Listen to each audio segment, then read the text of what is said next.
Welcome to the Life Self-Mastery Podcast, where we bring in entrepreneurs who have created online businesses and improved their lifestyles. Here's your host, Rohit Malhotra.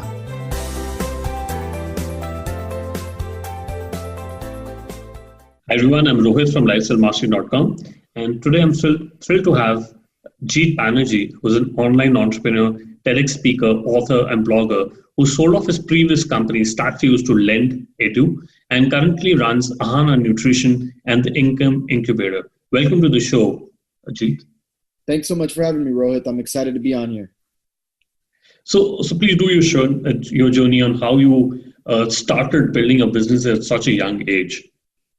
Yeah, absolutely. So I grew up in a very traditional family. So when I turned 15, my parents told me that if I wanted the latest video games or wanted to go hang out with my friends, stuff like that, I would have to pay for it myself. They would only be covering my basic necessities. So at the early age of 15, I actually went out and started getting a bunch of different jobs, like small after-school jobs, just working a couple hours here and there. I didn't need to make too much money, just a couple $100 a month would really get me by. And so I did this for 2 years during high school. And I found out something very, very early. Something was very, very wrong with me. At every job that I took, I was either getting fired or quitting from each of them, and I was just absolutely miserable. So 2 years kind of passed by, and it was my senior year, and I was getting ready to apply to colleges. And this entire time, I thought my life plan was to go to a business school, get a nice corporate job, and work a 9-to-5, and I thought that's what would make me happy. But I wasn't able to work like 10 to 12 hours a week, so I knew there was no way I could do 40 plus hours after college. So I thought something was very wrong with me, so I started kind of Googling my symptoms, right? People trying to figure out if anyone else felt the way that I did. And then I came across many other entrepreneurs, like Richard Branson talked a lot about this, Bill Gates, Mark Zuckerberg, and I started finding all these very, very successful entrepreneurs who felt the same way that I did at some point in their lives. And that's when I decided, man, I really got to give this entrepreneurship thing a shot. So at 17, I basically launched my first business while attending high school. And I launched a multimedia agency where we did like web design, web development, and online marketing services for different businesses in the US. And that's how I really got started. Got it. And you built a software company, Statfuse, and you went on to sell that company. So why did you go about to sell your business, and focus on other areas? Yeah, absolutely. So with Statfuse, we really grew the company to as much as we were able to within our own power. The thing with US is that the education system is all controlled by the government. Because in high school and prior to high school education, it's all controlled by the government because it's all free subsidiary education, right? So getting to the government and trying to get them to adapt our technologies and things like that was almost an impossible task. And the reason why is that the government just doesn't want to change their ways, and they're just very stuck on all the things that they've already got going on in their education system. So we really grew the company to almost like 250 to 300,000 users. And we hit this point where we said, you know what, for us to continue marketing this to students individually is a very daunting task. And we kind of had some other different passions and purposes that we wanted to follow. So what ended up actually happening was we decided at that point that we should try to sell the company and put the company in the hands of some other organization or company that can maybe take it to the next level or do something even bigger with our concept and our vision. So we began reaching out, and it was a very interesting process because we took our sweet time. We made sure that we didn't just it wasn't about making the most money off the acquisition or just selling it to the first person that wanted it. It was really about finding someone that would be able to carry on our vision and selling it to the right company. And so that's how we kind of went about it, had a lot of discussions, conversations, did a lot of outreach to these companies, and finally found the one that was the right fit for it. Got it. And you would also build Visionary Media Group, where you publish ebooks and other information products. So can you talk more about it, and why did you build it, and how you're helping other people? Yeah, absolutely. So with Visionary Media Group, it really just kind of started as like a side fun hobby project, so to speak. So me and a couple people that I worked with, we just thought like, hey, it'd be really cool to make some like fun mobile applications, push out some random ebooks and some random pieces of content that we were passionate about ourselves and knowledgeable in. And it really started with mobile applications. Like we were all passionate about games. And so we thought, hey, it'd be cool to just launch a game and see what happens. And then with the first game that we launched, we found a little bit of success. We saw people downloading it. And pretty much what was like a passion hobby project, we realized, hey, we can actually turn something into a profitable business that can do very well. So the whole concept behind Visionary Media Group was like our own in-house ideas, just stuff that we thought would be appealing, value creating, problem solving, or just fun, and really just pushing out content like that. And we started with mobile applications, and then we pushed out into ebooks, hardcover, paperback books, informational projects, and products and courses. And we really just created a pool of different resources on different topics. And that's really where the idea was born. So it really happened by accident. And then it just turned into something special eventually. Got it. And since you've exited out of Statfuse, you started Ahana Nutrition and the Incubator. So can you talk a little bit about your current businesses and why did you focus on building a physical product business, which is Ahana Nutrition, which you've not done before? Yeah, absolutely. So Ahana Nutrition is a vitamins and supplements company that we sell online and in retail stores. The concept for that idea really came once I had been acquired at Statfuse. So once we ended up selling Statfuse, I had a lot of free time and I really wanted to find a project that I was really passionate about and I wanted to get into the right thing. And so at the time I had some family members that were struggling with some health issues and things like that. And I began doing a lot of research for them because the pharmaceutical medications they were taking weren't working for them. And what I ended up doing was I came across this whole market and this whole space of like natural supplements, herbal supplements, and all this good stuff. And so I recommended some products to my family members that I thought may help with these herbal supplements. They weren't my own. They were just other companies' products just to see what would happen. And they found great results. They felt a lot better. A lot of their issues were getting resolved. And then I became really passionate about that. It was, to me, it was like, man, I can really help save a lot of people's lives and better a lot of people's lives. And I felt like all the companies that existed in the space were extremely behind. And they were very, like when it came to marketing and branding and stuff like that, I felt like they were decades behind. So I decided, you know what, I'm going to launch my own vitamins and supplements company, even though it's something that I don't know too much about when it comes to like starting a physical products business. But just because I was very passionate about the concept of being able to help each other and help other people, I decided to launch that company. And when it comes to Incubator, same thing. It's really a passion project for me. It's really a blessing that at this point in my life, I could say that I can really focus on and work on passion projects, thanks to the acquisitions that I've had and my previous successes. But yeah, the Incubator is just another big passion project for me. Being an entrepreneur who did go to college and who did drop out of college, I definitely saw a lot of flaws with traditional education. And the whole concept behind the Incubator is it's an alternative to college and an alternative to going through the collegiate system, right? So basically with the Incubator, what we did is I put together 7 different courses on 7 different business models that I've launched myself over the past 8 years that I've found success with. And I've given the step-by-step blueprint for other people to be able to do it. And we're offering this course at the fraction of a price of a college tuition or even some of the other courses out there. And my long-term vision is really to build a full-scale academy that can really disrupt college and kind of maybe be an alternative for people that want to go to business school or want to learn how to start their businesses. So so that's like the 2 biggest projects that I'm working on right now. That's very interesting. So I want to talk about Ahana Nutrition. I had Ellen Lin, who came on my podcast, and she runs a multi-million-dollar business on sportswear. But a lot of entrepreneurs focus on Amazon FBA, and it's easy to launch a physical product business on Amazon, but it has its own pitfalls also, where a lot of nutrition and supplement products. It becomes difficult to differentiate. So what advice would you give to entrepreneurs who would want to launch the authentic brands and and not any other Me Too product. So what is your take on that?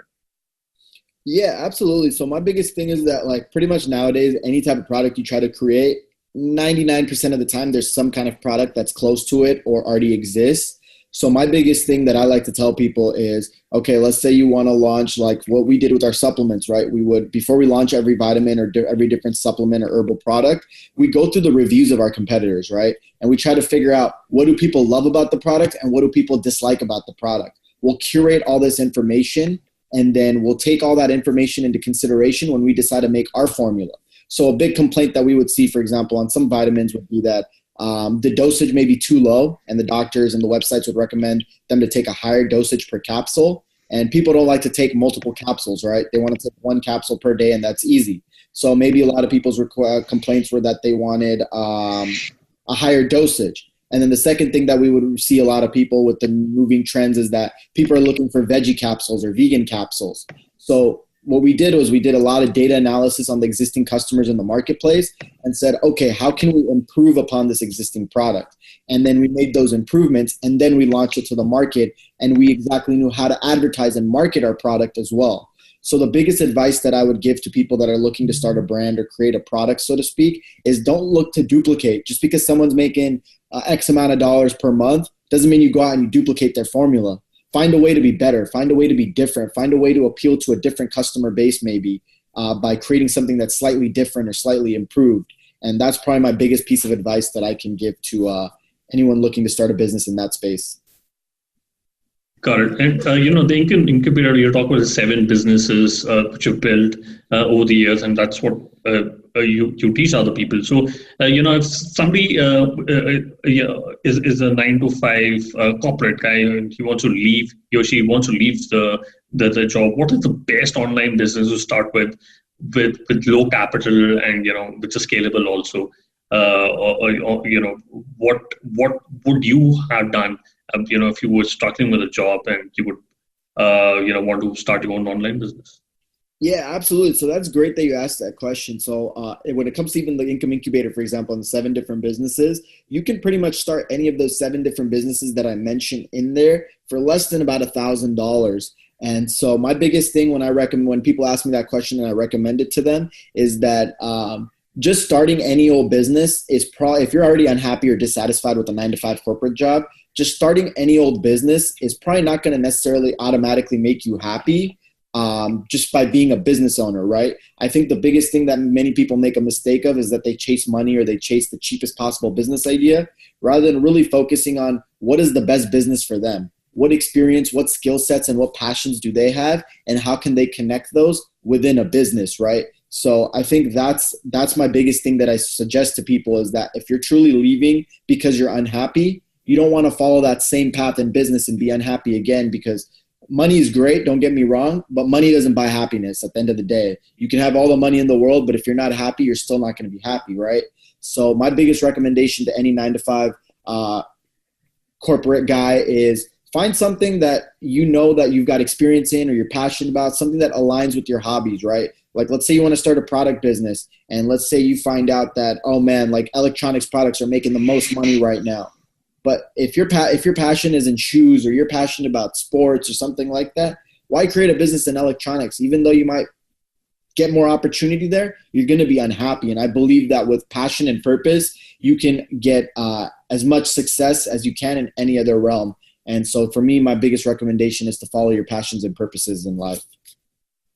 Got it. And what would be your advice to entrepreneurs who ditch the 9-to-5 jobs, but they already have built a sustainable business, but they have a lot of ideas but little time to execute. So it's something like an entrepreneur ADHD problem, right? So all entrepreneurs are passionate about a lot of things, but what would you tell an entrepreneur to focus on? Should he look at diversifying and look at different ideas, or or would you advise them to focus on just one project and make it big? Yeah, absolutely. So as a first-time entrepreneur, if it's your first time launching something, I absolutely recommend focusing on one thing, right? Because you're probably going to make a ton of mistakes and you're probably going to not know what you're doing the entire time. So running multiple businesses means that you're going to run multiple failures at the same time, and that can be very taxing. So I always recommend focus on one idea. And once you go through the entire journey of building a business from the ground up, and you're going to learn so many different things. And at that point, moving forward, for example, then you can dabble into multiple ventures and multiple business ideas and things like that. But if you take most entrepreneurs that started for the first time, they usually find success with like one business, right, that they launch. It's very rare that they'll find success with like launching 3 businesses and be successful at the same time.